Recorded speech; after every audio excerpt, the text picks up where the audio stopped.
Anthu, they were very angry and they were turning violent.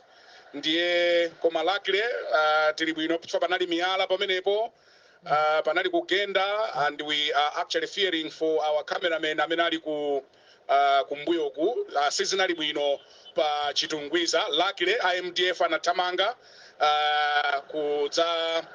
kudzateteza convoy yonse. Koma the people amene tinapeza pa Chitungwiza, just who's la pa Chitungwiza pa Adventist, they turned very violent.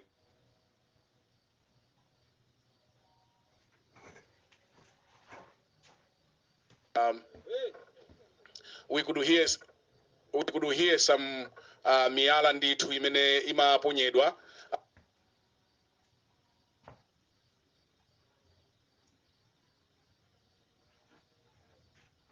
Kuchotsa anthu munsewu ife timabwera pambuyopo nde anthu mwinaso kwambiri amachita target galimoto yathu chifukwa amadzoti galimoto yathu ikayima ndoti galimotonso zomwe zili pa ndipiti kumbuyo kumwina ziyima.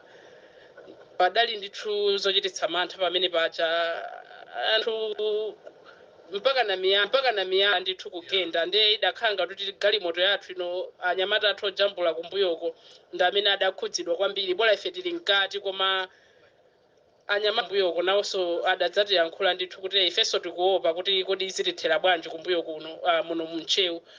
Ndiye kutsogoloku pacha timafotokoza kuti kudali galimoto ya polisi yomwe imasesa anthu kumeneko kukhazikitsa bata. Apolisi tachokago Brian pano kapita asilikali ndi amene akusesano anthu munsewu. Kutsogolo kula asilikali zikuoneka kuti asilikali saona zomwe zachitika pamene pacha nawonso sakufuna kuti ya polisi yomwe imasesa anthu kutsogolo alichotsako asilikali atichokani tikhale ndife kutsogolo tizisesa anthu ndife ndi pano kutsogolo ndipo ndaona kuti tadutsanso khwimbi lina la anthu mkatikati mwa ntchewu koma sipadachitike zachibwana. Komanso galimoto yomwe yanyamula thupi la Malemu Chilima yachoka kumbuyo kuja yabwera kutsogolo kwathuku.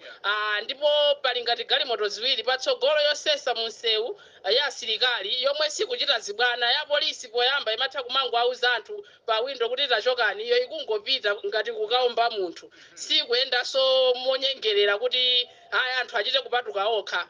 Tikaona kutsogoloko Brian anthu akuchita kuthawa liwiro munsewu chifukwa asilikali momwe akuyendera kutsogoloko akuyenda zija zoti ngati suchoka pa nsewu tikuomba.